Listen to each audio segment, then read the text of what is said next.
Төрд эзэн солигдоход олонний нүдэнд ил ус төрчдийн тар танигддаг жом юм а. Уламжлал ёсоор сүүлийн 2-7 хоногийн улс төрийн үйл явц олонний нүдэн дээр өрнөж, улс төрчдөж бага хуулахдаа үнэт зүйлсээ үзэл баримтлалаа. Ёс уртгууна уландаа гიშгэж, хувийн эрх ашигт автах нь олонний дургуутслыг хүргэж байна. Алхам тутамдаа эх орон, ард түмэн шудраг ёсны нэрийг барьж, албан тушаал эрх ашиг мөнгөний төлөө шүлэнгдэгч улс төрчдийг харахад өмнөөс нь ичиж байгаа тухай иргэдийн сэтгэгдэл энэ өдрүүдэд тасрахгүй хөөрч байна.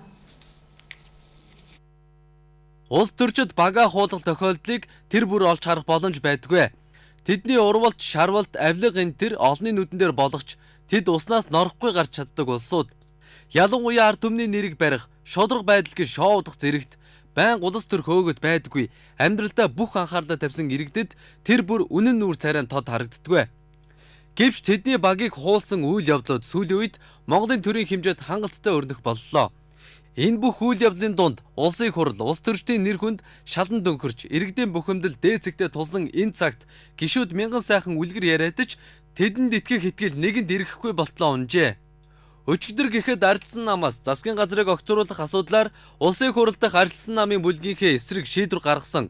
Улсын хурлын гишүүн Бат Зандан намын гишүүнээс 4 жилийн хугацаатай хасаж, Болд Муратыг 4 жилийн хугацаанд ардсан намын нэрээр сонгуульд өрсөлдөх эрхийг хязгаарласан шийтгэл оногдуулсан. Үүний дараах нь намаасаа сахилгын шийтгэл хүртсэн 3 гишүүний 2 нь болох улсын хурлын гишүүн Болд Бат Зандан нар мэдээлэл хийж, эх орончид нэгдэж хулгайчтай тэмцэн, удахгүй ардсан намын удирдлагуудыг чөлөөлөх ажлыг эхлүүлэн, намаасаа хөөгдсөн ч Монголоос хөөгдөөгүй. Би баяртай байна.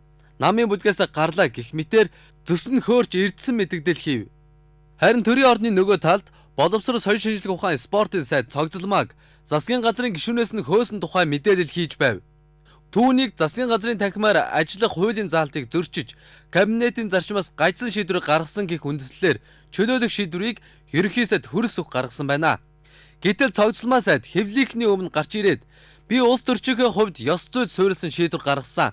Тийм ч учраас хамгийн сүүлд өөрийнхөө гарын үсгээ баталгаажуулж Кнопо дарсан.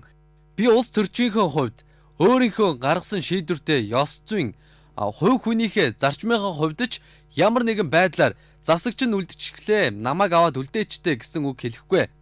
Би ажлаа өг гэвэл өгөхөд бэлэн гэж мэдгцэн. Гэтэл Болд Бат Зандан нар бол улсын хурал дахь ардсан намын бүлгийн буюу сөрөг хүчнийхэн, харин цогцлмаа бол улсын хурал дахь Монгол ардын намын бүлэг дэх цөөнхийн гишүүн. Цогцлмаач гэсэн намаасаа хасагдах гишүүдийн жагсаалтанд орчихсон. 2020 оны улсын хурлын сонгуульд нэр дэвшгүй тодорхой болчихсон. Энэ тухай Монгол ардын намын дарга хүрэлцэх олон удаа хэлсэн. Гэтэл Бат Зандан Болдноор сахилгын шийдвэрлийг өс санан хүлээж авсан нь тэдний мэдэгдлээс ил.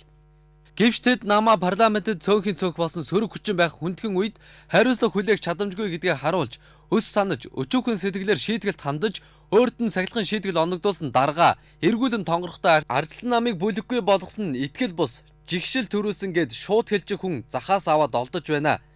Харин өс санамтгай ирчүүдэд бос үзэл бодолдоо үнэнч эмэгтэй сайдад ирээдүйн итгэлээ өгөх хүмүүс баттай байгаа.